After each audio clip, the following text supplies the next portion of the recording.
सभी को नमस्ते।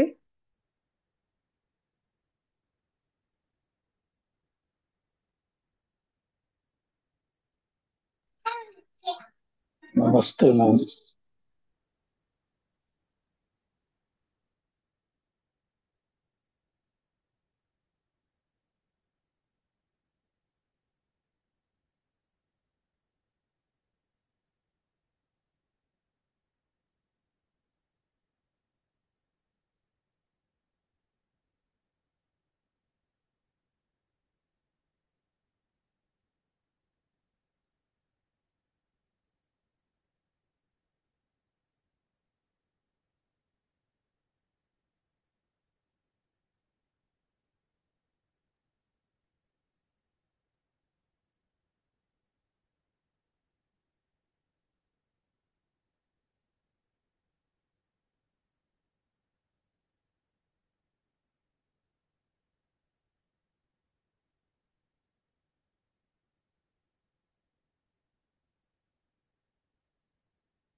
चलिए अपन क्लास स्टार्ट करते हैं। सबसे पहले हम गुरुजी को याद करेंगे। सभी मनी मन अपने मनी मन गुरुजी को याद कीजिए।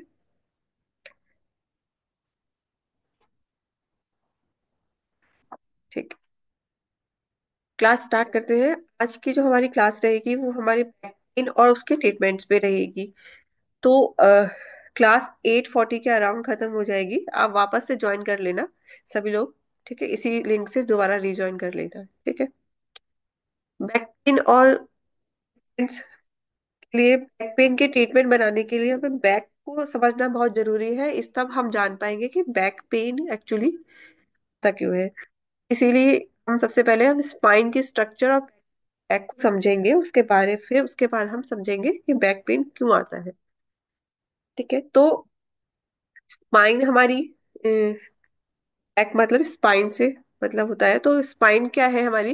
हमारा spine is the important bone structure. हमारी जो स्पाइन है एक बहुत इंपॉर्टेंट बोन स्ट्रक्चर, यानी रीढ़ की हड्डी जो है बहुत इंपॉर्टेंट स्ट्रक्चर है हमें, जो हमें हेल्प करती है अ, उठने बैठने मूव करने सब चीजों में हेल्प करती है। तो हमारी स्पाइन बहुत इंपॉर्टेंट स्ट्रक्चर है। वो किस किस से मिलके बनी हुई है? उसमें क्या होते हैं? वर्टिब्रा, यानी जिसको हम हिंदी में मन के बोलते हैं, यानी वो बोन है। अब हर बोन के बीच में क्या है? डिस्क है, जॉइंट्स है, और क्या है? टिश्यू है और नर्व है। ये सब मिलके नर्व के और उसके बीच में से जाती है नर्व स्पाइनल कॉर्ड, मेरी मेरुदंड। ये सब मिलके हमारे इस रीढ़ की हड्डी बनाते हैं, और उसके ही अराउंड ही हमारा जो बैक पेन जो होता है, यानी बैक का दर्द जो बोलते हैं, वो कहीं ना कहीं उसमें ही प्रॉब्लम आई हुई होती है, जिसको हम बोलते हैं कि बैक में इश्यूज हो गए हैं। ठीक है। तो हम क्या कर सकते हैं कि एक तो एक्सरसाइज करके उसको स्ट्रेंथन कर सकते हैं। क्योंकि इसका मेन कारण क्या है? अगर स्पाइन वीक है तो वो, या स्पाइन और स्पाइन के आसपास की मसल्स अगर वीक है, तो ये इश्यूज आते हैं। ठीक है। अब हम समझते हैं कि स्पाइन की स्ट्रक्चर, हमारी जो स्पाइन है वो नॉर्मल कर्वेचर उसका जो है, मतलब नॉर्मल उसका घुमाव जो एस शेप का है, ठीक है। तो अगर वो इस स्पाइन नॉर्मल कर्वेचर में है तो सारे जो मनके हैं, सारे वर्टिब्रास जो है, वो सारे क्या है, अपनी एक एक अलाइनमेंट, मतलब एक नॉर्मल अपनी स्ट्रक्चर, अपनी नॉर्मल शेप में और नॉर्मल अपनी स्थिति में रहते हैं। लेकिन अगर इसमें बदलाव हुआ तो ये कर्वेचर बिगड़ जाता है, ये घुमाव बिगड़ जाता है, जिसकी वजह से भी फिर प्रॉब्लम आती है। और ये क्यों बिगड़ेगा हम आगे समझते हैं, ठीक है। तो ये स्ट्रक्चर होती है ना, स्पाइन जो है सीधी नहीं होती है। जैसे ये वाला जो व्यू है उसमें ये जो, अगर इमेज में आप लेफ्ट साइड में देखेंगे तो वो आ, ये जो है पोस्टीरियर व्यू, मतलब सामने से देखने वाला व्यू है। लेकिन ये लेटरल व्यू, मतलब साइड से देखने वाला व्यूज में हमारी जो जो है स्पाइन है वो कर्व लिए होती है, नॉर्मल कर्व, ठीक है। अब इसमें क्या होते हैं, वर्टिब्रा होते हैं, यानी जो बोन है, जो मनके हैं। तो कितने होते हैं, नेक में, नेक से स्टार्ट होती है सर्वाइकल के साथ, C1 to C7। और फिर वो बीच वाला पार्ट जो थोरेसिक का है वो थोड़ा सा बाहर किए हुए होता है, जिसको बोलते हैं थोरेसिक के T1 से T12। और लंबर पार्ट जो आता है, यानी लंबर शब्द का मतलब होता है कमर, और कमर का जो पार्ट आता है उसमें हमारी L1 to L5, यानी लोअर बैक, जो लंबर वाला पोर्शन आता है वो आता है। उसके बाद हमारा सैक्रल और फिर कॉक्सिक्स। तो ये नॉर्मल कर्वेचर हमारी स्पाइन का होता है, ठीक है।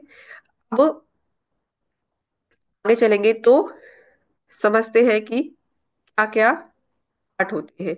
वर्टिब्रा होते हैं, वर्टिब्रा 33 होते हैं। तो जैसे हमने कहा कि अलग अलग क्लासिफिकेशन किया हुआ है कि सर्वाइकल का है, थोरेसिक का है, लंबर का है, सैक्रल का और कॉक्सिक्स का, ये सब मिलके 33 वर्टिब्रा मिलाते हैं, छोटी छोटी बोन मिलाते हैं। ये क्या है, बोन है। तो इसको हम बोलते हैं वर्टिब्रा, ठीक है। तो ये वर्टिब्रा जो है स्पाइन मिलकर एक स्पाइनल क्या बनाते हैं, स्पाइन बनाते हैं। जब हम बात करते हैं स्पाइन की, तो स्पाइन क्या है, हड्डी, मतलब स्पाइन है हमारा मेरुदंड, रीढ़ की हड्डी। लेकिन जब हम स्पाइनल कॉर्ड बोलते हैं तो स्पाइनल कॉर्ड है मेरुदंड, यानी जो बीच का जो, जहाँ नर्व रूट है, जहां से नर्व जाती है, जो बीच के जो हमारे सेंट्रल नर्वस सिस्टम का पार्ट है वो होता है मेरुदंड। तो स्पाइनल कॉर्ड और स्पाइन जो है दोनों अलग अलग चीज है। स्पाइन मतलब हड्डी, यानी रीढ़ की हड्डी, और स्पाइनल कॉर्ड यानी हमारा मेरुदंड, जो हमारे सेंट्रल नर्वस सिस्टम का पार्ट है, ठीक है। तो 33 वर्टिब्रा यानी मन की मिलकर हमारा जो स्पाइन को बनाते हैं, ठीक है। वो एक के ऊपर एक एडजस्ट रहती है, लेकिन किसी भी वजह से, प्लीज आप अपने आप को म्यूट कर लीजिए ताकि डिस्टरबेंस ना हो। फिर आगे चलते हैं तो किसी भी वजह से, या तो वीक हो जाने की वजह से, या किसी भी इंजरी की वजह से अगर वो स्पाइन का एडजस्टमेंट बिगड़ता है तो फिर जो है शेप चेंज हो जाती है, ठीक है। अब हमने देखा कि कॉकिक्स और जो लोअर कॉकिक्स और सैक्रल है, मतलब सैक्रल वाला पार्ट और कॉकिक्स मतलब टेलबोन वाला पार्ट, वो आपस में जुड़े हुए रहते हैं। तो उनके बीच में क्या होती है, डिस्क नहीं होती है, ठीक है। आगे चलते हैं। इंटरवर्ट डिस्क क्या होती है, जैसे दो मनके हैं तो दो मनकों के बीच में क्या होता है, डिस्क होती है, एक सॉफ्ट डिस्क है। डिस्क क्या है, disc this disc flat round cushion sit between the vertebra and act as a spine shock absorber. मतलब दो वर्टिब्रा, दो मनकों के बीच में एक सॉफ्ट जेल। अब इसको अगर हम डिस्क को अगर आप प्लीज म्यूट कर लीजिए, सुनील जी आप म्यूट कर लीजिए।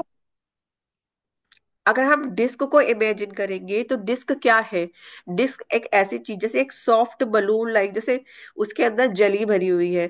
तो ऐसा हर एक मनके के बीच में, दो मनकों के बीच में एक ऐसा jelly like balloon like structure, जो फ्लैट बलून लाइक जिसमें जेली भरी हुई है, इस तरह से जो है डिस्क होती है।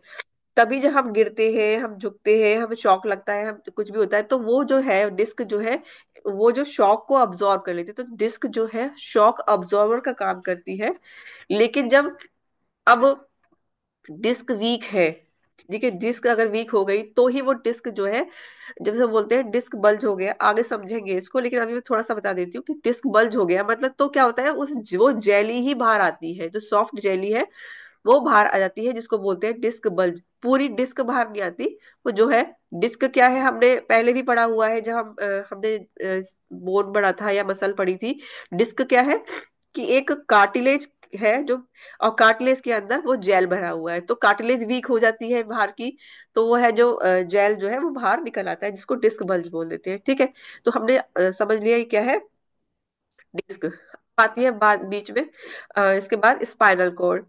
तो ये है स्पाइनल कॉर्ड। स्पाइनल कॉर्ड क्या है, जो बीच की मेरुदंड, जो हमारा जो सेंट्रल नर्वस सिस्टम है, जहाँ से हमारा ब्रेन के बाद जहाँ से नर्व रूट है, जहाँ से हमारी फिर साइड से पेरिफेरल नर्व निकलेंगी, जहाँ से जिसके अंदर हमारा CSF, cerebro spinal fluid, CSF बहता है, वो है स्पाइनल कॉर्ड। ठीक है, तो स्पाइनल कॉर्ड और स्पाइन दोनों अलग अलग चीज होगी। आई होप आप समझ गए होंगे दोनों स्पाइनल कॉर्ड और स्पाइन में डिफरेंस। ठीक है।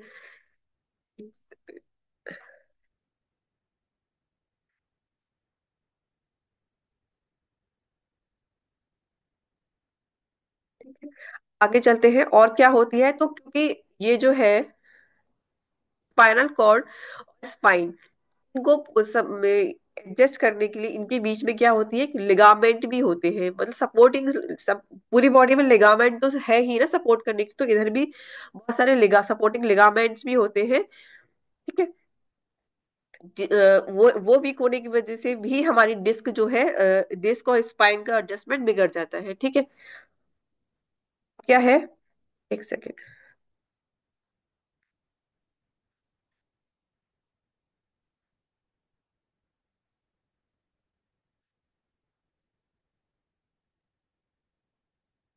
ये देखिए, ये इस डायग्राम से हम समझ सकते हैं कि इस तरह से होगी।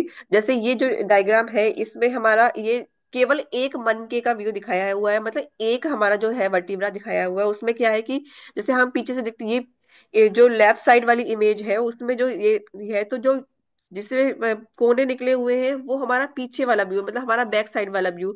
और जो प्लेन वाला व्यू है, जिसमें कुछ भी नहीं निकला हुआ है, वो वाला वो क्या, वो होता है हमारा अंदर साइड।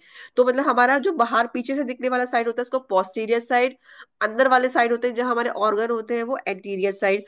तो जो पोस्टीरियर साइड है, मतलब बैक की साइड है, वहां पर क्या होता है कि ये प्रोसेस निकले होते हैं, ये कोने निकले होते हैं, जिनको जिनकी वजह से हम पहचानते हैं ना कि दो दो उंगली की डिफरेंस पे एक मनका होता है, तो जो उभार जैसे दिखता है, वो उभार क्या है, ये प्रोसेस, ये जिस जो ये उभार होता है, वो स्पाइनोसिस प्रोसेस, मतलब ये उभार की वजह से ही हम ये पहचानते हैं कि देखो ये वाला हो गया। अब नेक्स्ट जो दूसरा मनका आएगा, दूसरा वर्टिब्रा है, तो ये प्रोसेस जो है हमें हेल्प करते हैं स्पाइन को एडजस्ट करने में, मतलब यो इसकी स्थिति बिगड़ी नहीं। ठीक है, और दो साइड में भी दो प्रोसेस होते हैं, जिसको ट्रांसवर्स प्रोसेस कहते हैं, और जो ऊपर प्रोसेस होता है, एक प्रोसेस, उसको स्पाइनोसस प्रोसेस बोलते हैं। ठीक है, और ये बीच में स्पेस है, जगह है ना, लेमिना जहाँ है, ये वर्टिब्रा फोरामेन है।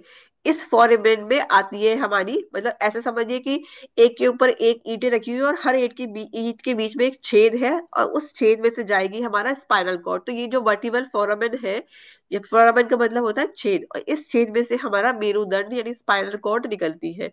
और इसके साइड में से दो, फिर दोनों साइड में, लेफ्ट साइड और राइट साइड में, फिर हमारी नर्व्स निकलती है। तो इस तरह से हमारी एडजस्ट होती है ये पूरी स्पाइनल कॉर्ड। और जहाँ ये बॉडी वाला पार्ट है, ये वर्टिब्रा का पार्ट है, और इसी के ऊपर फिर डिस्क रखी होती है, और इस तरह से इस डिस्क के ऊपर फिर दूसरी डिस्क वर्टिब्रा आएगी, और फिर डिस्क आएगी। तो इस तरह से हमारी जो स्पाइनल कॉर्ड अटैच रहती है। ठीक है, ये हो गया हमारा स्पाइनल कॉर्ड की जो है नॉर्मल कर्वेचर और नॉर्मल शेप और स्ट्रक्चर। आई थिंक आप समझ गए होंगे। और ये C1 से C7 सर्वाइवल, सर्वाइकल, थोरेसिक और लंबर सैक्रल जो होती है, जुड़ी हुई होती है, हार्ड होती है। तो जहां हम अपना फ्रैक्चर पॉइंट, टी पॉइंट देते हैं, वो कहाँ देते हैं, सैक्रल पे। वही टी पॉइंट, मतलब टी जो है टी शेप का होता है, यानी ट्रायंगल शेप का होता है, वही सैक्रल वाला पार्ट होता है, जो फ्यूज होती है, उसके बाद हमारी कॉक्सिक्स यानी टेल हो जाती है। ठीक है, अब हम आती है इसके बाद हमारी नर्व, जो नर्व निकल, स्पाइनल कॉर्ड आ गई। स्पाइनल कॉर्ड कहाँ खत्म हो जाती है, एडल्ट में स्पाइनल कॉर्ड जो है L1 तक खत्म हो जाती है, मतलब लंबर का जो L1 वाला पार्ट आएगा, यानी जब फर्स्ट वर्टिब्रा जो लंबर का है, वहां हमारी स्पाइनल कॉर्ड खत्म हो जाती है। उसके बाद शुरू होता है हमारा cauda equina nerve root. Cauda equina हम पढ़ते तो है सब, लेकिन हम बहुत लोगों को नहीं पता कि कॉडा एक्विना क्या है। कॉडा एक्विना एक नर्व रूट है, मतलब नसों का गुच्छा है, नर्व्स का गुच्छा है, जो अब स्पाइनल कॉर्ड के बाद शुरू होता है। ये एक कॉडा मतलब होता है पूंछ, और एक्विना मतलब घोड़ा। तो कॉडा एक्विना जो है उस घोड़े की पूंछ लाइक शेप का होता है, इसीलिए उस स्ट्रक्चर को कॉडा एक्विना कहते हैं। वो नर्व रूट होता है, मतलब बहुत सारे नर्व्स का गुच्छा होता है। और वो जो नर्व है हमारी कहाँ तक जाती है, वो नर्व हमारी, अब क्योंकि बैक से लंबर वाले पॉइंट में है, तो लंबर का पूरा देख रिस्पॉन्सिबल है लंबर वाले पोर्शन के लिए, क्योंकि L1 से स्टार्ट है तो सैक्रल तक जाएगी। प्लस हमारे यहाँ से हमारी आगे यूरिनरी ब्लैडर के लिए भी, हमारे रेक्टम के लिए भी, मतलब हमारे आगे वाले रेक्टम वाले पोर्शन के लिए, हमारी यूट्रस के, लेडीज में यूट्रस के लिए, तो सारी नर्व वहां से जाती है, अटैच्ड होती है। इसीलिए अगर कॉर्डा एक्वेयर नर्व रूट दबा हुआ है, उसमें से कॉर्डा एक्वेयर की जो बहुत सारे नर्व्स है उसमें से कोई भी अगर नर्व दबा हुआ है, तो क्या होगा, बैक में पेन आएगा। फिर क्या, यूरिनरी मतलब यूरिन में पास करने में प्रॉब्लम, या ब्लैडर से, या कॉन्स्टिपेशन। तो इसीलिए अगर बैक पेन अगर है, तो संभावना है कि उसको कॉन्स्टिपेशन भी हो सकता है, या आगे यूरिनरी की प्रॉब्लम भी हो सकती है। तो वो क्या होता है, कॉर्डा एक्विना नर्व रूट दबा होने की वजह से, कंप्रेस होने की वजह से भी ये सब प्रॉब्लम आ सकती है, क्योंकि इसकी सब अ, यहाँ से सारी नब जाती है। जैसे क्या, बैक पेन हो सकता है, वीकनेस आ सकती है, इनकॉन्टिनेंस, ठीक है, वर्बल इनकॉन्टिनेंस, या मतलब मोशन ज्यादा हो, वो रोक ना सकता हो, ठीक है। ये सारी प्रॉब्लम, सेक्सुअल डिसफंक्शन भी आ सकता है cauda equina nerve root press होने से, ठीक है। तो ये डायग्राम में देख लीजिए कहाँ से जाता है, L1 यहाँ हमारी खत्म हुई और L1 से स्टार्ट हो जाएगा। ये कॉर्डा एक्विना, ये घोड़े की पूंछ लाइक स्ट्रक्चर है, मतलब ब्रॉड स्ट्रक्चर है, सारी बहुत सारी नर्व्स यहाँ से निकल रही है और आगे तक जाती है हमारी सैक्रल तक, ठीक है। आगे हम चलते हैं। ये सपोर्टिंग लिगामेंट्स हैं जो हमारे स्पाइन से जुड़े होते हैं। आपने MRI रिपोर्ट में भी देखा होगा, लिगामेंटल फिलेमम जो है वो वीक हो गया है, स्प्रेन हो गया है। तो ये लिगामेंट है जो कि पोस्टीरियर साइड पे हमें हमारी स्पाइन को को जोड़ के रखता है, ठीक है। आगे चलते हैं। हमने ये पढ़ लिया, बहुत सारे सॉफ्ट टिश्यू है, सॉफ्ट टिश्यू लिगामेंट्स है जो कि इससे अटैच रहते हैं। ये तो समझ में आ गया हमारे स्पाइन के पार्ट्स, ठीक है। अब हम चलते हैं एक और बहुत सारी टर्म्स जो हम इस MRI रिपोर्ट्स में पढ़ते हैं, वो पढ़ते हैं लॉर्डोसिस या काइफोसिस, स्कोलियोसिस। वो क्या होता है, देखिए अभी मैंने स्टार्टिंग में ही आपको बताया कि हमारी स्पाइन का कर्वेचर, मतलब हमारी स्पाइन बिल्कुल सीधी नहीं है, नॉर्मल एस शेप है। मतलब जो सर्वाइकल वाले पोर्शन है वो थोड़े से अंदर है, जो हमारा थोरेसिक वाला पोर्शन है वो थोड़ा सा बाहर है, और अगेन फिर लंबर वाला पोर्शन थोड़ा सा अंदर है। तो ये एस शेप का जो है हमारा नॉर्मल कर्वेचर है। लेकिन अगर ज्यादा अगर बाहर चला जाए, तो काइफोसिस, लॉर्डोसिस को समझते हैं।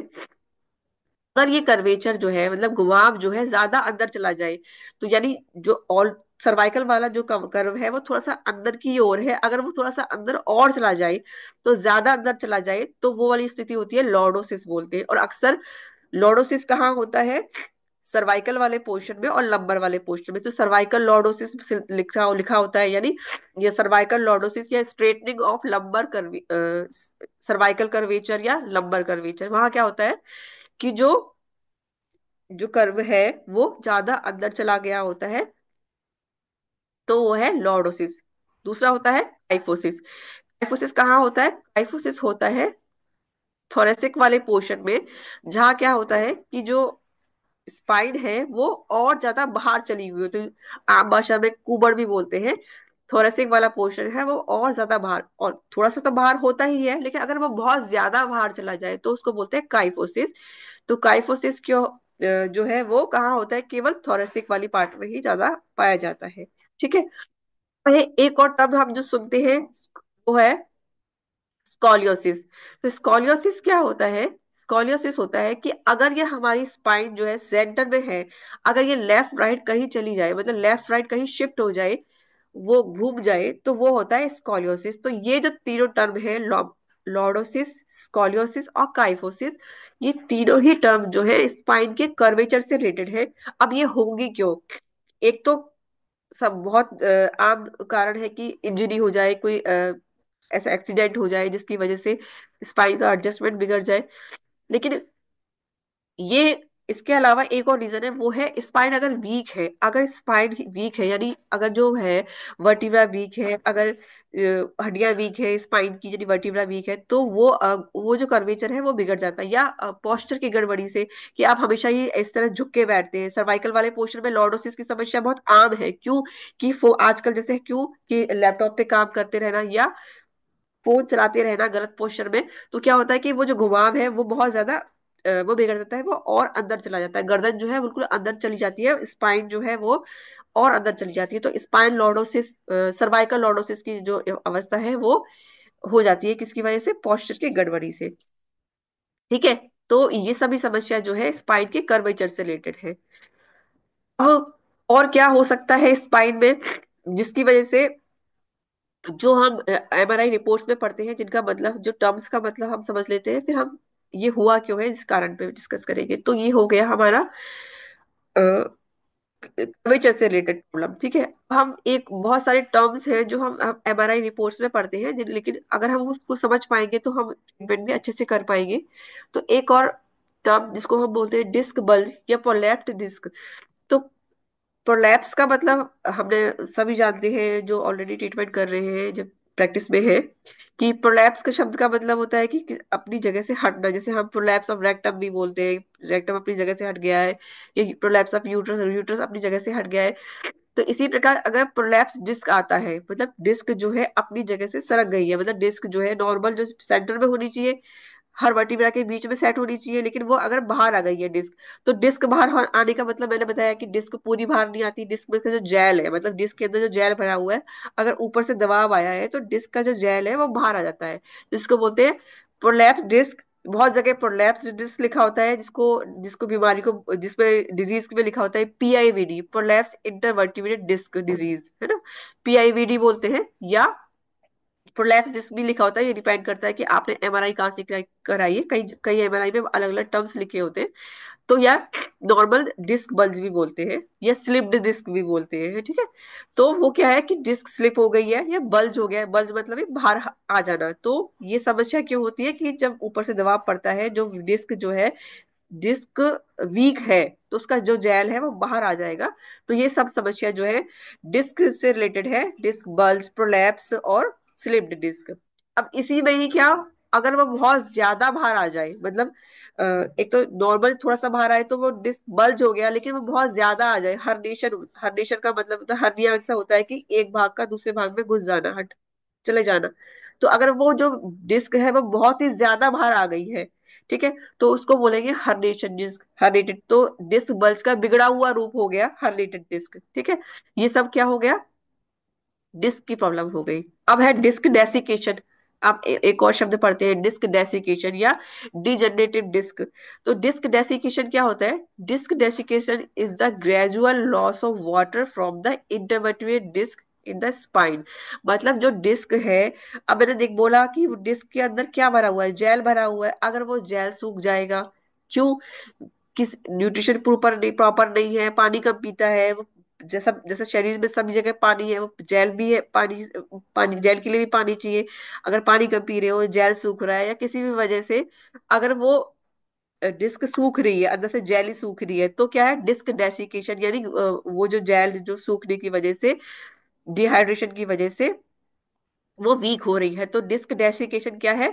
लॉस ऑफ वाटर, जिसकी वजह से डिजनरेशन हो रहा है। तो ये होता है जनरली। तो ये एज के अकॉर्डिंग एज के साथ होता है, लेकिन अगर आप न्यूट्रिशन प्रॉपर प्रॉपर नहीं ले रहे हो, एक्सरसाइज प्रॉपर नहीं कर रहे हो, तो या पानी की मात्रा कम है आपके शरीर में, तो भी डिस्क डेसिकेशन हो जाता है, यानी ग्रेजुअल लॉस ऑफ वाटर हो जाता है, जिसकी वजह से डिजनरेशन हो जाता है। ठीक है। तो ये भी एक कारण हो सकता है बैक पेन का। ठीक है। अब है स्पाइन स्टेनोसिस। स्पाइनल स्टेनोसिस भी हम पढ़ते हैं रिपोर्ट्स में कि स्टेनोसिस हो गया है। स्टेनोसिस के लिए हमारे हमारी ट्रीटमेंट भी है। स्पाइन, तो स्टेनोसिस क्या है? कि जैसे मैंने बताया कि हमारी जो अभी हमने पहले देखा था कि हर एक मनके के बीच में एक छेद है और उस छेद में से हमारी स्पाइनल कॉर्ड निकल के आ रही है। अब वो हर एक वर्टिब्रा के ऊपर एक डिस्क रखी हुई है, अगर डिस्क बाहर सरकेगी, उस छेद में से जो स्पाइनल कॉर्ड आ रही है उसको दबाएगी, तो क्या हो जाएगा? फिर वो डिस्क दबे यानी स्पाइनल कॉर्ड दबेगी। तो अगर हमारी जो वो जो कैनाल है जिसमें से बीच में स्पाइनल कॉर्ड जा रही है वो कम, वो सिकुड़ जाए। म्यूट कर लीजिए, प्लीज म्यूट कर लीजिए अपने आप को। तो अगर जो कैनाल है जहां से हमारी स्पाइनल कॉर्ड जा रहा है, जहां से हमारा मेरुदंड जा रहा है, अगर वो जो बीच की कैनाल जो है वो अगर सिकुड़ जाए, तो सिकुड़ जाएगी तो जो मेरुदंड है वो भी दबेगी। तो जब हमारी स्पाइनल कॉर्ड दबती है, जब स्पाइनल कॉर्ड सिकुड़ जाती, जब बीच का कैनाल सिकुड़ जाती है, उसको बोलते हैं stenosis. Spinal stenosis is narrowing of canal in which the spinal cord sits. मतलब जिस बीच के रास्ते में से स्पाइनल कॉर्ड जा रही है, वो जो जगह है वो कम हो जाती है, वो जगह सिकुड़ जाती है, जहां से फिर हमारी स्पाइनल कॉर्ड दबती है। स्पाइनल कॉर्ड दबेगी, साथ की जो नर्व निकल रही है वो भी दबेगी, तो फिर क्या होगा? दर्द आएगा, नर्वनेस होगी, तो वो भी एक कारण हो सकता है हमारे बैक पेन का। ठीक है, ये हो गया हमारा आम जो शब्द हम कहते हैं। एक और हम बैक पेन के पेशेंट आते हैं तो वो कई बार साइटिका है कि नहीं ये भी लेके आते हैं, कि बहुत लोग कंफ्यूजन होता है कि अरे बैक पेन आज लेके आया है, इसको साइटिका है कि नहीं, या नहीं। साइटिका क्या है? साइटिका को भी हम इस तरह से ही समझ सकते हैं कि साइटिका बैक पेन से अलग नहीं है, साइटिका भी सेम ही प्रॉब्लम है। कि देखिए, जैसे हमारी और नर्व्स आ रही है, जैसे मैंने बताया कि L1 तक हमारी खत्म हो गई स्पाइनल कॉर्ड, उसके बाद हमारा स्कॉडा एक्विना नर्व रूट शुरू हुआ और उसी में से हमारी एक नर्व निकल रही है, जो सबसे बड़ी नर्व है sciatica नर्व। तो sciatica नर्व जो है हमारी L1 L2 से निकल L1 L5 S1 की से निकलती है। और वहां से निकलने के बाद वो पूरी पैर तक जाती है। वहीं से हमारा कॉडा एक्विना नर्व रूट निकल रहा है, उसी वहां तक जा रहा है पूरा हमारा सैक्रल तक। वही अगर ये कहीं बल्ज हुआ है, अगर L5S1 में बल्ज हुआ है, यानी लंबर की L5 और सैक्रल के पास जो लास्ट जो डिस्क है वो बल्ज हुआ है, वो बाहर निकली है, तो किसको दबाएगी? वो साइटिका नर्व को दबाएगी, जो दबाएगी। तो साइटिका नर्व दबी हुई है, तो साइटिक नर्व दबी हुई है, तो साइटिका हो गया। तो बेसिकली प्रॉब्लम तो है, तो वही ना है, तो डिस्क बल्ज वाली ही प्रॉब्लम है। लेकिन स्पेसिफिकली अगर साइटिक नर्व दबी हुई है, जो सबसे बड़ी नर्व है, तो साइटिका बोल देते हैं। नहीं तो अगर साइटिका नहीं है तो कोई और दूसरी नर्व दबी होगी, तो हमारे लिए तो प्रॉब्लम सेम ही है।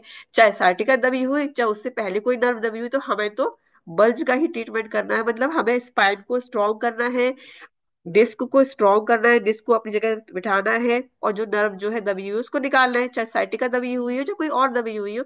तो साइटिका प्रॉब्लम, हाँ, हम पहचान सकते हैं कि जो, क्योंकि साइटिका जो नर्व है वो L5S1 से निकलती हुई पूरा हमारे पीछे थाइस से मतलब पीछे थाई हैमस्ट्रिंग से आती हुई, घुटने के पीछे से आती हुई हमारे लास्ट टो तक जाती है। तो दर्द के कंडीशन होती है, मतलब अगर पीछे तक आ रहा है, घुटने के पीछे तक आ रहा है, तो हम पहचान सकते हैं साइटिका है, और साइटिका की एक पहचान भी है कि साइटिका है। लेकिन हमारे लिए ट्रीटमेंट करने में कोई डिफरेंस नहीं है, क्योंकि हमें करना वही है, डिस्क, हमें स्पाइन को स्ट्रॉन्ग करना है, डिस्क को एडजस्ट करना है, डिस्क को स्ट्रॉन्ग करना है, क्योंकि ये भी इसी वजह से आती है कि डिस्क जो है वीक है। ठीक है, ये हो गया साइटिका। अब डायग्राम की मदद से समझ लेते हैं कि नॉर्मल डिस्क और साइटिका। क्लास अगर एंड हो जाए प्लीज रीजॉइन कर लीजिएगा।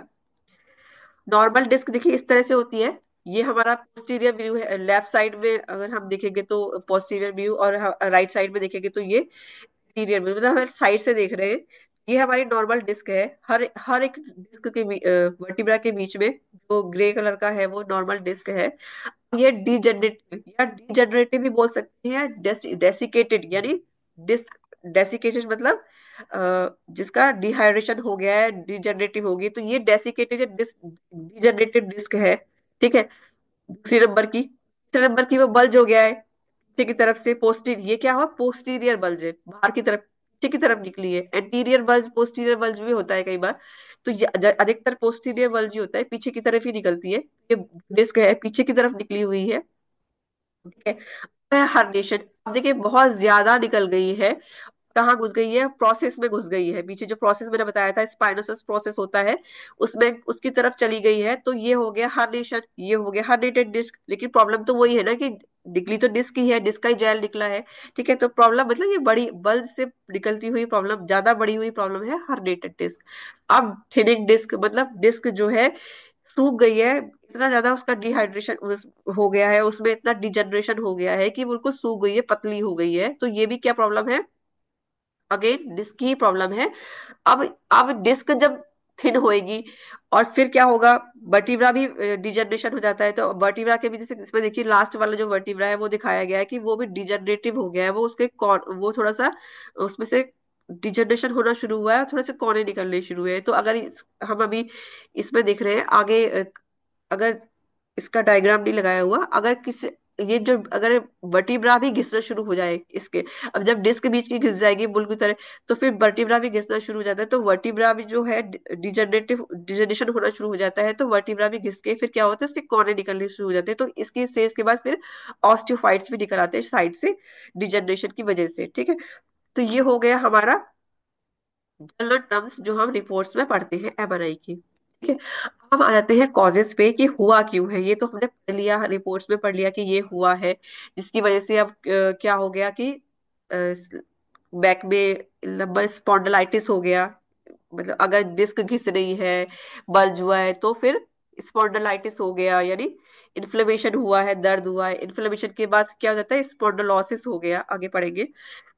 तो हुआ क्यों है, कुछ कारण क्या है कि हैवी वेट उठाने की वजह से हुआ है, पहला कारण मसल स्प्रेन हुआ है, कुछ मसल आसपास की जो मसल है वो उसमें ऐंठन हो गई है, वो कुछ घुमाव आ गया है किसी वजह से, हैवी लिफ्ट वेट उठाने की वजह से आ गया है, या कुछ ज्यादा झुक, अगर वीक है अगर स्पाइन, तो झुकने की वजह से, ज्यादा देर झुकने की वजह से भी, या लगातार झुकने का काम है उसकी वजह से भी ये हो सकती है प्रॉब्लम। दूसरा क्या है, due to indigestion, constipation and gas, और अधिकतर कारण हमारे पेशेंट्स में यही निकलता है कि इनडाइजेशन होता है, पेट खराब होता है, तो कॉन्स्टिपेशन, कॉन्स्टिपेशन की वजह से भी लगातार अगर मोशन पास नहीं होगा, तो रेक्टम जो है पीछे जो वाला पीछे वाला पोर्शन जो है अपना अपना लास्ट पोर्शन जो है वो दबाएगा किसको, पीछे का नर्व रूट को दबाएगा, तो कॉन्स्टिपेशन की वजह से भी बैक में पेन आ सकता है, और गैस एसिडिटी की वजह से, गैस की वजह से भी, क्योंकि गैस बनती है तो गैस फिर वो पीछे स्पाइन को दबाती है,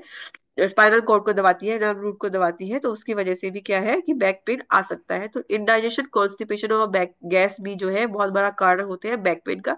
अधिकतर ये एक आम समस्या है जो अधिक लोगों को होती है, जिसकी वजह से बैक पेन आता है। ठीक है, ड्यू टू स्ट्रेस और स्पाज्म, ये हमने पढ़ लिया कि स्पाज्म यानी कुछ वजह से मसल में स्पाज्म आ गया आसपास की मसल्स में। डिस्क बल्ज हमने पढ़ लिया, डिस्क बल्ज, हर्निएशन या टीयर। टीयर क्या होता है, टीयर मतलब कि जो हमने देखा कि अभी तो डिस्क जो है केवल बाहर ही निकली है, लेकिन अगर टीयर का मतलब होता है कि जो डिस्क है वो जब बाहर निकली रहेगी और ऊपर से दबाव पड़ता रहेगा, तो क्या है वो फट भी जाती है, तो उसके क्रैक्स आ जाते हैं उसमें, तो अगर उसमें क्रैक आ गए तो उसको बोलते हैं एनुलर टीयर या डिस्क टीयर, डिस्क जो है टीयर हो गया, फट गया है। तो डिस्क बल्ज, हर्निएशन, टीयर और थिनिंग, ये भी एक कारण होते हैं बैक पेन के। Arthritis, kidney stone, kidney stone की वजह से भी बैक पेन आता है, क्योंकि किडनी जो है हमारी कहाँ होती है, थोरेसिक वाले, थोरेसिक के नीचे, मतलब हमारे जो T12 के बाद किडनी शुरू हो जाती है। ठीक है, तो अगर वहां कमर में दर्द, तो किडनी स्टोन की वजह से भी कई बार बैक में पेन आता है, तो ये भी एक कारण हो सकता है। ठीक है, अर्थराइटिस, अगर जॉइंट्स में पेन है या पेल्विक जॉइंट्स में अर्थराइटिस है, यानी पेल्विक वाला जॉइंट है उसमें दर्द है, तो फिर भी तब भी हमें कमर में पेन महसूस होता है, तो अर्थराइटिस और किडनी स्टोन की वजह से भी कमर में दर्द आ सकता है। ठीक है, स्पाइन कैंसर और इन्फेक्शन की वजह से भी आ सकता है। स्पाइना बाइफिडा, ये भी हम जानते हैं कि जो स्पाइन है वो ये एक कॉन्जेनाइटल प्रॉब्लम है, जन्मजात समस्या है, जिसमें क्या होता है कि स्पाइन जो है उसका जो मेरू जो स्पाइन्यूरल ट्यूब है वो बाहर का उभार, उसका उभार जो है बाहर की तरफ आ जाता है, जो हम इसको हम नहीं पढ़ रहे हैं डिटेल में, ये एक अपने अपने आप में बहुत आम समस्या है। तो स्पाइनल बाइफिडा की वजह से भी क्या है बैक पेन आ सकता है, पर ये एक कंजेनाइटल प्रॉब्लम है, वो दिखता है बाहर से उभार उसमें। ठीक है, स्कोलियोसिस, ऑस्टियोपोरोसिस, अगर हड्डियां कमजोर है ऑस्टियोपोरोसिस है, स्कोलियोसिस हमने पढ़ लिया। ठीक है, तो लंबर पंक्चर क्या है कि जो कई बार क्या होता है कि जब कोई स्पाइन की इंजरी करनी होती है, या जैसे सी सेक या डिलीवरी वाला जो के लिए ऑपरेशन करना होता है, उसमें भी जब बाहर जो है इंजेक्शन लगाते हैं लंबर पोर्शन में, तो उस इंजेक्शन लंबर में जो इंजेक्शन लगाते हैं कमर में, उसके बाद भी कई लोगों को दर्द आ जाता है। तो लंबर पंक्चर के बाद भी जो है बैक पेन की समस्या कई लेडीज में देखी गई है। ठीक है। पुअर सिटिंग पोस्चर, ये तो है ही कि जो अगर गलत तरीके से बैठना उठना बैठेंगे तो भी एक कारण हो सकता है सिटिंग पोस्चर का। अब स्पॉन्डलाइटिस, यानी अब जो है स्पाइन जो है, जो मनके हैं वो बीच का जो डिस्क है वो वीक हो गई है, उसके धीरे धीरे वो दबाव पड़ रहा है, तो ये स्टार्टिंग स्टेज है कि स्पॉन्डलाइटिस। केवल वो क्या हुआ है कि इन्फ्लेमेशन आया है आसपास के मसल्स में, तो वो हो गया स्पॉन्डलाइटिस। अगर हम उसका ट्रीटमेंट नहीं करवाया, किसी ने उसको उसको नजरअंदाज किया, तो क्या होगा, स्पॉन्डोलॉसिस। मतलब अब क्या है, स्पॉन्डोलॉसिस में अब डिजनरेशन चालू हो गया। तो स्पॉन्डिलाइटिस, स्पॉन्डिलोसिस और फिर स्पॉन्डोलिथेसिस। स्पॉन्डोलिथेसिस में क्या होता है कि वर्टिब्रा फिर टूट के वो नीचे गिर जाता है। तो उस स्टेज में मतलब वो भी टूटना भी शुरू, वर्टिब्रा भी टूटना शुरू हो जाता है। तो वो स्पॉन्डिलाइटिस, स्पॉन्डोलॉसिस और फिर स्पॉन्डोलिथेसिस, ये तीनों ये आगे स्टेजेस होती है। जैसे आप समझ लीजिए कि ग्रेड 1, ग्रेड 2, ग्रेड 3, ये स्टेजेस होती है, लंबर स्पॉन्डोलाइसिस, स्पॉन्डोलोसिस और स्पॉन्डोलिथेसिस। तो स्लिप डिस्क को हमने पढ़ लिया, साइटिका नर्व को हमने पढ़ लिया। ठीक है। एक्सेसिव इंटरकोर्स की वजह से और मेंसेस प्रेगनेंसी की वजह से भी पीना, क्योंकि आगे की जब यूट्रस में प्रेशर पड़ता है तो उसकी वजह से बैक में भी प्रेशर पड़ता है। तो प्रेगनेंसी की वजह से भी और मेंसेस का गड़बड़ी से भी, मेंसेस की गड़बड़ी से भी, या पीसीओडी और या यूट्रस फाइब्रॉइड की वजह से भी बैक पेन आ सकता है। ठीक है। तो बहुत ज्यादा आगे झुकने की वजह से भी बैक पेन आ सकता है। ये बहुत सारे कारण हो सकते हैं। जब हमारे पास कोई केस आएगा तो हम उससे डिटेल केस स्टडी करेंगे, तो हमें समझ में आ जाएगा कि किस वजह से है, और फिर उसका हम उसी प्रकार उसका ट्रीटमेंट शुरू करेंगे। तो ये एक जनरल कारण होते हैं बैक पेन के। ठीक है। आई होप तो क्लियर हो गया होगा कि क्या क्या समस्याएं बैक में होती है और क्यों होती है। क्योंकि अगर हम देखें कि अगर स्पाइन वीक है, सारा एडजस्टमेंट सारा कुछ प्रॉब्लम जो है स्पाइन की वजह से ही, और स्पाइन अगर वीक है, अगर उसको कॉन्स्टिपेशन है, इसका मतलब ये कि उसको प्रॉपर न्यूट्रिशन नहीं मिल रहा है, गैस बनती है, गैस भी अगेन इंडाइजेशन ही है। इंडाइजेशन, कॉन्स्टिपेशन और गैस, ये सब बहुत बड़ा कारण है जो स्पाइन की वीक को कि जिसकी वजह से स्पाइन वीक है, क्योंकि उसका न्यूट्रिशन प्रॉपर नहीं होगा तो स्पाइन स्ट्रेंथन कहाँ से होगी, या वो एक्सरसाइज नहीं करता है, या पानी कम पीता है। तो ये सारे कारण जो है बहुत सबसे ज्यादा आम है, और इन्हीं की वजह से प्रॉब्लम चलते चलते फिर डिस्क, क्योंकि डिस्क अगर स्ट्रांग नहीं है तो डिस्क बल्ज होगा, हर्निएशन होगा, टीयर होगा, ये सब जो है। लेकिन स्टार्टिंग कहाँ से, वही पेट से, इंडाइजेशन से, कॉन्स्टिपेशन से। ठीक है। तो ये हो गए कारण। सिम्टम्स क्या है, तो सभी जानते हैं, अनबैलेंस्ड वेट, उसको बैलेंस नहीं कर पा रहा, वेट को, स्वेलिंग है, स्टिफनेस है, पेन है कमर में। ठीक है। डिफिकल्टी गेटिंग अप, उठने बैठने में दिक्कत है। ठीक है। नमनेस है, पेन, लेग्स में पेन है, नमनेस है मतलब सुन्नपन है। ठीक है। फीट में, फिंगर्स में शूटिंग पेन है, या यूरिन स्टूल डिस्चार्ज है, करने में दिक्कत है। तो ये सब जो है बैक की ही प्रॉब्लम है। ठीक है। वो बारी आती है कि ट्रीटमेंट की, तो ट्रीटमेंट क्या हो सकते हैं। तो सबसे पहले तो वही, क्योंकि हमें सबसे पहले पेट से ही ट्रीटमेंट शुरू करते हैं, तो न्यूट्रल ट्रीटमेंट या नॉर्मल फास्ट या अजय नॉर्मल से हम ट्रीटमेंट शुरू करेंगे। तो क्योंकि हम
हाँ तो हम क्लास फिर से स्टार्ट करते हैं। तो हम कहाँ पे थे, हमने सभी कारण पढ़ लिए कि क्या किस वजह से बैक पेन आ सकता है। लेकिन रूट कॉज क्या है, अगेन वही बात आती है कि स्पाइन वीक है, इसकी वजह से हुआ है। क्योंकि थोड़ा बहुत बैटल सभी है, जैसे कि माना कि अगर 100 लोग, अगर जिसका सिटिंग जॉब है, या फोन ज्यादा देखता है, या उसका काम जो है हमेशा जो कि लैपटॉप पे काम करने का है, हर किसी को तो नहीं लंबर प्रॉब्लम होती है, हर किसी को नहीं होती है। उसमें से कुछ लोग बोलते हैं कि हमारा सिटिंग जॉब है हमें, और किसी को दूसरी को सिटिंग जॉब है उसको नहीं होता, क्योंकि वहां उसकी स्पाइन जो है मजबूत है, कहीं ना कहीं उसका जो है डाइजेस्टिव सिस्टम स्ट्रांग है, उसका उसको डाइजेशन की प्रॉब्लम नहीं है, कॉन्स्टिपेशन की प्रॉब्लम नहीं है। तो बात ले दे के वहीं आ जाती है, जैसे जो कि हमारा न्यूरोथेरेपी का बेस है कि उसका जो है डाइजेशन ठीक नहीं है। अगर उसकी स्पाइन इतनी, क्योंकि कुदरती स्पाइन जो है इतनी स्ट्रॉन्ग स्ट्रक्चर है, जिसने अपना पूरा ढांचा संभाल के रखा हुआ है, मतलब उसका जो इस तरह से अलाइंड है, हमारी जो बैकबोन, जो हमारा वर्टिब्रा, उसके बाद डिस्क की थोड़े बहुत, मतलब कि अगर हमारा पोस्चर जरा भी थोड़ा बहुत गड़बड़ होता है तो कोई प्रॉब्लम नहीं आती है। लेकिन अगर उसकी स्पाइन वीक है, मतलब ऑलरेडी जो डिस्क वीक है, तो फिर अगर वो थोड़ी देर भी बैठा रहता है या बैठा रहने वाले जॉब है, तो फिर वो डिस्क, फिर वो जो है बीच का जो न्यूक्लियस है वो स्पिल ऑफ होके बाहर आ जाता है, जो डिस्क बल्ज हो गई। तो ये प्रॉब्लम भी उन्हीं को ज्यादा होती है जो कि जिनके डिस्क जो है जिनकी जो है स्पाइनल कॉर्ड है या स्पाइन जो है वीक है। और वीक क्यों है, क्योंकि न्यूट्रिशन प्रॉपर नहीं मिल रहा है, खाना प्रॉपर नहीं है, या डाइजेशन प्रॉपर नहीं है। तो ये सब हो गए कारण जो है हमने पढ़ लिया बैक पेन के, ठीक है। अब रही बात ट्रीटमेंट की, तो हमें सबसे पहले कारण किस पे करना, काम करना होगा कि उसको पहले हमने सेट करना होगा। वो अगेन न्यूट्रल ट्रीटमेंट देके, नॉर्मल अजय नॉर्मल देके उसका पेट सेट करेंगे। एक बहुत ही खास ट्रीटमेंट क्योंकि हमें जरूर देना चाहिए बैक पेन के पेशेंट्स को, वो है कॉर्डा एक्विना प्लस। क्योंकि हमने देखा कि जब लंबर स्पाइनल कॉर्ड के बाद जो शुरू होता है वो है कॉर्डा एक्विना, हमारा नर्व रूट।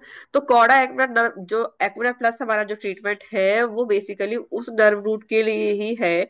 तो उसी के लिए स्पेसिफिकली बनाया है ये। तो जब भी बैक पेन का पेशेंट आता है तो उसको हमें कॉर्डा एक्विना नर्व स्टार्टिंग में हमें कॉर्डा एक्विना प्लस देना चाहिए। देखा गया है कि मैंने भी देखा है, मैं भी हमेशा यूज करती हूँ, और मैंने भी देखा है बहुत, जो कॉर्डा एक्विना प्लस देने से ही बेसिकली उसका सारा जो बैक पेन वाला जो पूरा जो है वो सेट हो जाता है, और उसको बहुत जल्दी हमें हम इसमें रिलीफ मिलता है। तो कोडा एक्ने प्लस जो है बैक पेन के लिए बहुत ही अच्छा ट्रीटमेंट है।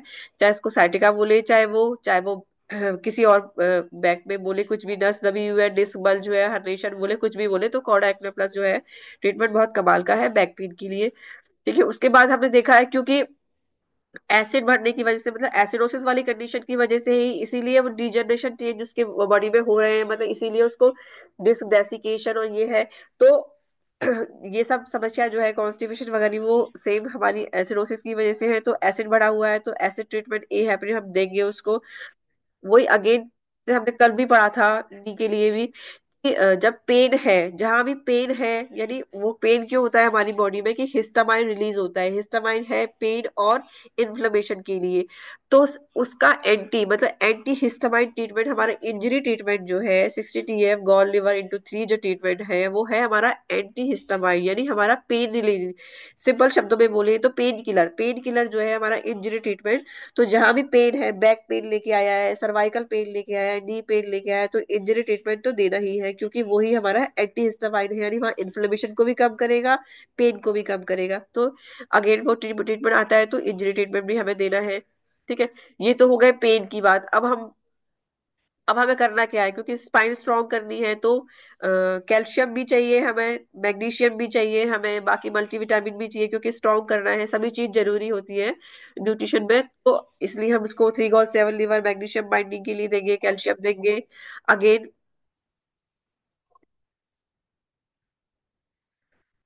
और सेकंड,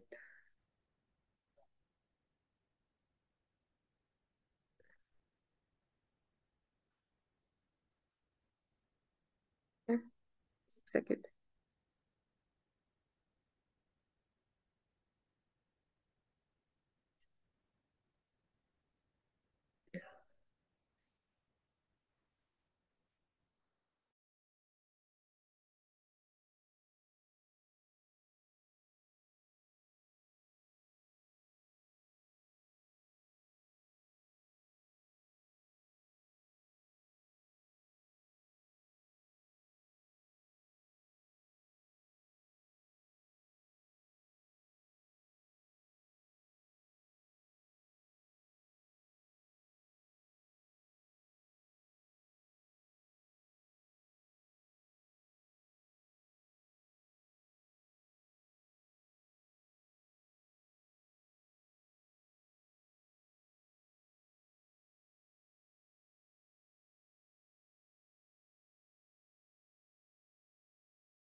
स्क्रीन शेयर हो रही है क्या मेरी? कोई बताएगा? नवीन, स्क्रीन शेयर हो रही है? मैम। Yes ma'am. दिख रही स्क्रीन। Thank you.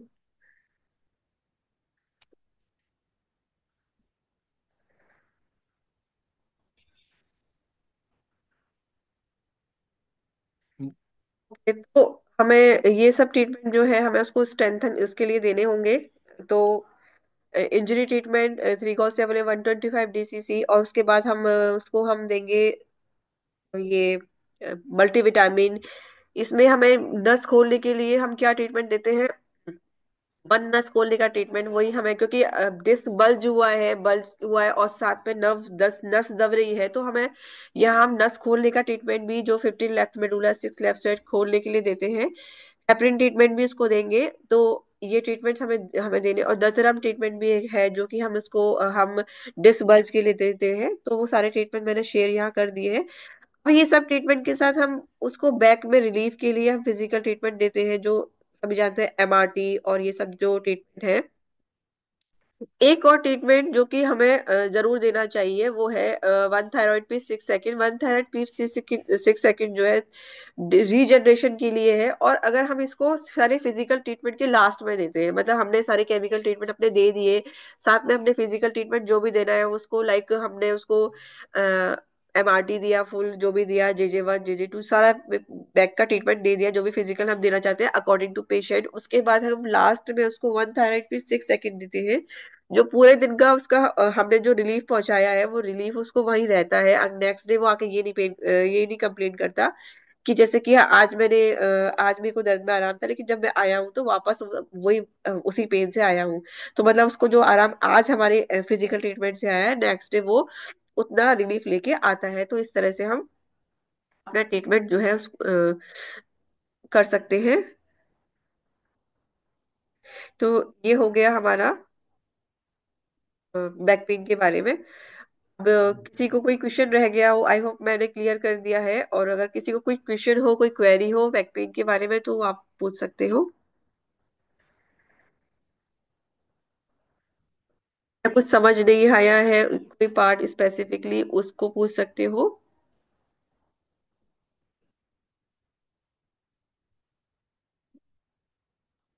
बड़े अच्छे से बताया मैडम, सही समझ में आया सब। थैंक यू नवीन। फिर भी कोई अगर बैक पेन की किसी की कोई क्वेरी हो, या कोई कुछ पार्ट किसी का कुछ रह गया हो, तो नहीं नहीं तो बाकी मैं इसकी रिकॉर्डिंग भी भेज दूंगी ग्रुप में, और जो भी नोट्स हैं वो भेज दूंगी। अगर कुछ और रहता है तो किसी का।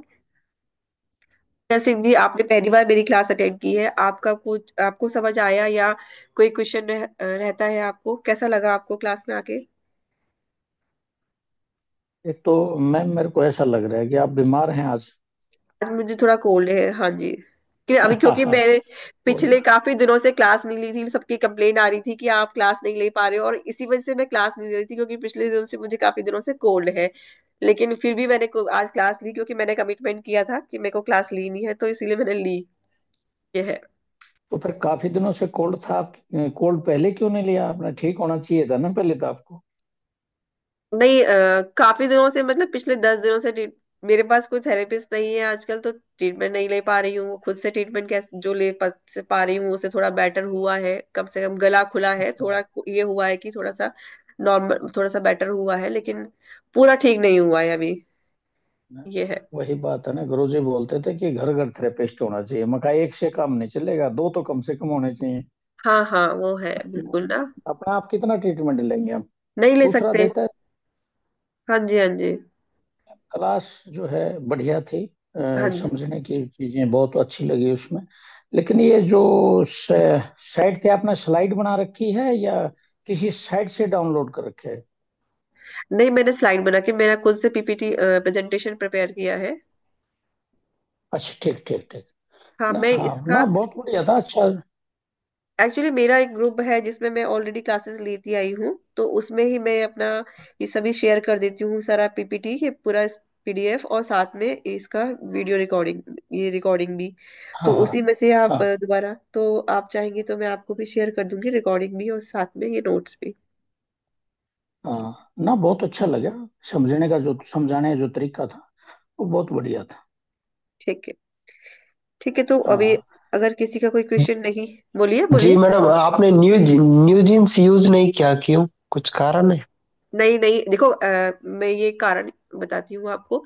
जो कोडा एक्ना प्लस लिया है हमने, कोडा एक्ना प्लस में ऑलरेडी न्यू जीन्स है। कोडा एक्ना प्लस जो ट्रीटमेंट है वो क्या है, वो है CNNS, gas gas all three side, new CNNS gall liver into three. Then फिर अगेन आता है CNNS, CNNS pen pen gall liver, gas gas gall liver. Then फिर आता है 8.6 WD, टू पिट, 8 थाइमस चेस्ट। अगर थाइमस चेस्ट नहीं देना है तो 8 चेस्ट ओनली, 20 राउंडर। तो कॉर्डा एक्ना प्लस में ही न्यू जीन्स आता है। बेसिकली जब हम अच्छा अच्छा, कॉर्डा, क्योंकि तो कोडाई प्लस में अलग अलग तरीके से देते हैं बहुत लोग, इसलिए हाँ मैंने पूछा। हाँ, तो कोडाई प्लस बहुत सारे बने हुए हैं। एग्जैक्टली एग्जैक्टली ना। तो जी। जो फाइनल, मतलब मुझे जिससे मालूम चला, जैसे हमने सुधाकर सर से भी पढ़ा है, तो सुधाकर सर के अकॉर्डिंग उन्होंने बोला कि जो गुरुजी ने एक्चुअली कॉडा एक्ना प्लस बनाया था, तो प्लस में ऑलरेडी, क्योंकि कॉडा एक्ना प्लस WD वाले पोर्शन के लिए ही है, तो जब प्लस जब लगाते हैं तो प्लस में ऑलरेडी मेंशन है कि वो 8.6 WD, 8 थाइमस पिट लगाकर, टू पिट लगाकर 8 थाइमस, वो आता ही है। तो मैं जो कॉडा एक्ना प्लस देती हूँ उसमें मैं स्टार्टिंग में ही न्यू जीन्स दे देती हूँ, तो इसीलिए मैंने मेंशन नहीं किया है इसमें अलग से न्यू जीन्स। ठीक है मैडम, थैंक यू। ठीक है, हाँ। और किसी का क्वेश्चन? ठीक है, हेलो तो मैडम। हाँ जी, सुनील जी बोलिए। हेलो। हाँ जी। हाँ, अभी जो आपने ट्रीटमेंट बताया ना वो ग्रुप में शेयर करेंगे करेंगे तो बहुत अच्छा होगा। हाँ राइट। ठीक है। ओके, कोडाक प्लस वाला। कोडाई को ना प्लस का जो। ठीक है, मैं कोडाक प्लस हाँ, दोबारा से ग्रुप वही ग्रुप वही। में शेयर कर दूंगी, ठीक है। ओके, तो ये कोडाक ने प्लस आप यूज कीजिएगा, ये प्लस वाला जो हम स्टार्टिंग में ही जब दे देते हैं ना, तो उसके अगर कुछ ना दे, कोडाक ने प्लस दे और केवल 60 TF गॉल लिवर WD/3 दे दे, तो ही बहुत अच्छा पेन में रिलीफ आता है बैक पेन के पेशेंट को। तो कोडाकुना के साथ हम न्यू जीन स्टार्टिंग में ही लगा के दे, आप देखिए, देखिएगा अपने बैक पेन के पेशेंट को बहुत रिलीफ आता है इसी ट्रीटमेंट से। ठीक है, मैं आपको शेयर कर दूंगी। ठीक है, तो हेलो सभी, हाँ जी बोलिए। मैम, ये वन पारा किस लिए बताया था आपने इसमें? वन पारा, वन हाँ। पारा मैंने अलग से नहीं बताया। मैंने ये बताया है कॉडा एक्विना प्लस जो ट्रीटमेंट है, उसमें मैंने बताया है कि कॉडा एक्विना प्लस जो ट्रीटमेंट है वो कंप्लीट ट्रीटमेंट जो है, कॉडा एक्विना जो हम वो लगाते हैं, CNS gas gas, pain pen gall liver, gas gas gall liver जो देते हैं, उसके बाद फिर हम देते हैं 8.6 WD, टू पिट, 8 थाइमस चेस्ट। अगर थाइमस चेस्ट नहीं देना है तो 8 चेस्ट ओनली, 20 राउंड है। तो ये बताया है मैंने, पारा नहीं बताया, पिट के साथ बताया है। ये ट्रीटमेंट है हमारा cauda Aquinas plus back pain नहीं, के लिए। अभी पहले पारा बताया था ना, पारा किस लिए वो बताया था? वो बोल वन रहे थायराइड पी वन के पारा बारे किस में बोल रहे हैं सर्जरी के मैडम, लिए? Thyroid P. अच्छा, ठीक। Thyroid P, thyroid thyroid P P के बताया बारे में था। बोल रहे हैं। अच्छा, थायराइड पी जी बताया जी। था मैंने।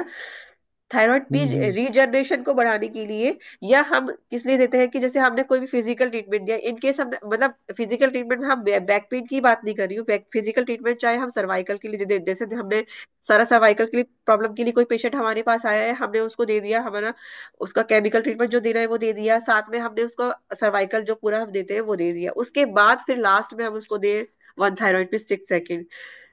अगेन जैसे अगर नी के लिए कोई पेशेंट आया है तो नी के सारा ट्रीटमेंट जो हमने देना है वो दे दिया, फिर हमने नी कैप फ्री वगैरह उसको फिजिकल ट्रीटमेंट दिया, लास्ट में हम दे वन थायराइड पे 6 सेकेंड। तो जो हम लास्ट में वन थायराइड पे 6 सेकेंड देते हैं तो उससे क्या होता है कि जो भी ट्रीटमेंट हमने दिया है उसको फिजिकल ट्रीटमेंट, क्योंकि फिजिकल ट्रीटमेंट से ऑब्वियसली सबको आराम तो आता ही है, तो जो आराम उसको आज आया है हम्म। तो वो आराम उसको रहेगा, मतलब कल अगले दिन वो ये कह के दिया कि तो आपने जब किया था तो मुझे बहुत आराम आया था, आज में फिर वैसी स्थिति हो गई, ऐसा नहीं होगा अगर हम उसको लास्ट में सबसे लास्ट में वन थायराइड की 6 सेकेंड देते हैं। इसके पीछे रीजन जो मुझे बताया गया है कि वो यही है कि क्योंकि वो रीजनरेशन स्टार्ट करता है और उस प्रोसेस को फिजिकल ट्रीटमेंट के प्रोसेस को वही रोकता है। और मैंने भी बहुत बार अनुभव किया, जब से मुझे मालूम चला ये चीज तो उसके बाद से मैं ये फॉलो करती हूँ, और मैंने भी देखा है कि एक्चुअली ये काम करता है। उसके जब उससे पहले जब हम फिजिकल ट्रीटमेंट देके पेशेंट को छोड़ देते थे तो पेशेंट कहता था कि हाँ कल तो आया था 80% आराम आ गया था, लेकिन आज जब आया हूँ तो वो आराम 40% हो गया हाँ, है। वो चला गया। हाँ लेकिन जब मैंने दिया है ये देख लास्ट में जब मैंने ये देना शुरू किया कि सब सारा ट्रीटमेंट मैं दे देती हूँ लास्ट में, सब पेशेंट्स को जो पेन की पेशेंट्स हैं उनको मैं लास्ट में देती हूँ वन थायराइड पी 6 सेकेंड सिर्फ एक बार। तो मैंने देखा है कि हाँ पेशेंट बोलते हैं कि नहीं कल अगर 80% आराम था तो आज भी 80% पे ही मैं आया हूँ, अब वो आराम जो है कम नहीं हुआ। तो एग्जैक्टली हम लास्ट में ही वन थायराइड पे 6 सेकेंड देने से जो रीजनरेशन का प्रोसेस है वो चालू हो जाता है, और फिजिकल ट्रीटमेंट की जो आराम है वो वहीं वो रुक के रखता है वहां पे। ये है। ठीक है। तो वो मैम हम फिजिकल ट्रीटमेंट के बाद देंगे या सबसे केमिकल लास्ट के में, साथ ही जोड़ दें? सबसे सबसे लास्ट में लास्ट। फिजिकल के बाद में, मतलब आप पूरा केमिकल दे दीजिए जो भी आपने ट्रीटमेंट बनाया है उस दिन हाँ का, हाँ। आप उसके बाद फिजिकल दे दीजिए, और लास्ट में सब जाते जाते उसको लास्ट में वन थायराइड पे 6 सेकेंड दे दीजिए। ठीक है। बैक पेन वालों के लिए। बैक पेन वालों के लिए, चाहे घुटने वालों के ठीक लिए, है। चाहे सर्वाइकल वालों के हाँ। लिए, जो भी दर्द का पेशेंट आया है वो हर दर्द के पेशेंट ठीक है, को दे ठीक है। सकते हैं। ठीक है जी जी। जी। Okay okay. तो ठीक है तो फिर जी मैं, मैडम, ये 9 सेकंड का तो क्या रोल है इसमें? तो 9 सेकंड भी यूज कर सकते हैं ना स्टार्टिंग स्टेज में? हाँ स्टार्टिंग स्टेज में 9 सेकंड कर सकते हैं। जब हमें पहले जब शुरू में ट्रीटमेंट स्टार्ट करते हैं तो 9 सेकंड करते हैं, और बाद में फिर हम जब रीजनरेशन के लिए 6 सेकंड स्टार्ट करते हैं। लेकिन स्पेसिफिकली जो मैं बता रही हूँ जो फिजिकल ट्रीटमेंट के जो लास्ट में देते हैं वो 6 सेकंड देते हैं। ठीक है, ये 9 सेकंड वाला हम कितना दिन तक यूज कर सकते हैं? आप शुरू में इसका दस हम दस कह दिन नहीं सकते। हाँ कुछ नहीं जी कह जी। सकते, जैसे मैं यूज करती हूँ, मैं शुरू में 10 दिन केवल 9 सेकंड चलाती हूँ, उसके बाद फिर 6 सेकंड पे आ जाती हूँ। तो शुरू अच्छा, में हमने ठीक नाइन है जी। सेकंड दिया, उसके बाद हम 6 सेकंड में जंप कर गए, और अगेन फिर हम 6 सेकंड जो दे रहे हैं वो 6 सेकंड जो है लास्ट में दे रहे हैं, सबसे लास्ट में। ठीक है मैडम। जी जी, ठीक है, नया सीखने को मिला मैडम क्लास में आज। जी। ठीक है। तो आई थिंक सभी को क्लियर हो गया बैक पेन, और कुछ और क्वेरीज नहीं है, फिर भी कोई क्वेरीज है तो आप ग्रुप में पूछ सकते हैं। तो क्लास हम यहीं पे स्टॉप करते हैं फिर। ठीक है, रिकॉर्डिंग शेयर कर दूंगी मैं। Thank you so much madam. Thank you, okay. Thank you very nice.